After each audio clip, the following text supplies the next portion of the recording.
Hi, నేను మీ లక్ష్మీనండి. ఈరోజు వీడియోలో ఈ పచ్చి కొబ్బరి బెల్లం లడ్డులు చాలా టేస్టీగా ఈజీగా చేసి చూపిస్తానండి. ఈ పచ్చి కొబ్బరి లడ్డులకు మనం ఇలాగా ఎప్పుడు మనం పచ్చడే కాకుండా ఇలాగ లడ్డులు చేసుకుంటే పిల్లలు చాలా ఇష్టంగా తింటారండి. ఈ పచ్చి కొబ్బరి లడ్డుల కొరకు కొబ్బరి చిప్పలు రెండు చిప్పలకు కొంచెం తక్కువ, ఇవి చిన్న చిన్న ముక్కలు చేసుకుందాము. మిక్సీలో వేసుకోవడానికి ఈజీగా ఉంటుంది. ఇలా ముక్కలు చేసుకుంటే అన్నీ ఇవి మొత్తం రెండు చిప్పలు ముక్కలు చేసుకుందామండి. మొత్తం చేసుకున్నాను. ఇవి మిక్సీలో ఒక జారు తీసుకొని ఇవి కొంచెం కొంచెం వేసుకోవాలి. ఎక్కువ వేసుకుంటే కొంత ముక్కలు ఉండిపోతాయి. ఇలా కొంచెం కొంచెం అయితే మంచిగా పొడి అవుతుంది. ఇది ఒక గిన్నెలో వేసేసుకుందాం. ఇది గిన్నెలో వేసేసుకొని మళ్ళీ ఉన్న కొబ్బరి కూడా మిక్సీ పట్టుకుందాం. ఇలా పొడి అంతా అయిపోయిందండి. నేను ఇప్పుడు ఈ కప్పుతో కొలిసి చూపిస్తాను. ఇది 2 కప్పులు అయింది నాకు. ఈ 2 కప్పుల కొబ్బరి పొడికి 1 కప్పు బెల్లం సరిపోతుందండి. ఇప్పుడు జీడిపప్పులు, బాదం పప్పులు చిన్న చిన్న ముక్కలు ఇలా చేసుకోవాలి. ఇవి నెయ్యిలో వేయించుకొని లడ్డూలో కలిపి లడ్డూలు చేసుకుంటే మధ్యలో తలిగి చాలా టేస్టీగా ఉంటుంది. పొయ్యి మీద ఒక కడాయి పెట్టి 2 స్పూన్ల నెయ్యి వేసుకొని ఇవి వేయించుకుందాము.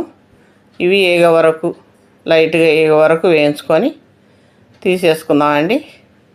ఇలా ఒక ప్లేట్లో తీసేసుకొని మళ్ళీ అదే కడాయిలో బెల్లం వేసుకుందాము. ఆ కప్పుతోటి 1/2 కప్పు వాటర్ పోసేసి ఇది మంట సిమ్ములనే ఉండాలి. ఈ బెల్లం కరిగే వరకు. బెల్లం కరిగిన తర్వాత మంట మీడియం ఫ్లేమ్లో పెట్టేసుకొని ముదురు తీగ పాకం వచ్చే వరకు పాకం పట్టుకోవాలి. ఇలా చూద్దామండి. పాకం వచ్చిందేమో, ఇదిగోండి ఇలా రావాలి. పాకం బాగా ముదురు పాకం రావాలి, లేత పాకం రావద్దు. ఈ తీగ పాకం ముదురు ఉండాలి. ఇప్పుడు ఆ పాకంలో కొబ్బరి పొడి వేసేసుకుందాం. ఈ మొత్తం కొబ్బరి పొడి అంతా వేసేసుకొని ఇది బాగా కలిసిపోయే వరకు కలిపేసుకొని కొంచెం దగ్గరికి అయ్యే వరకు ఉడికించుకోవాలి. ఇలా మొత్తం కలిపి ఇప్పుడు దగ్గరికి అయిపోయింది కొంచెం. ఇప్పుడు 2 స్పూన్ల నెయ్యి వేసుకుందాం. ఈ నెయ్యి వేసుకుంటే చాలా టేస్టీగా ఉంటాయి లడ్డూలు.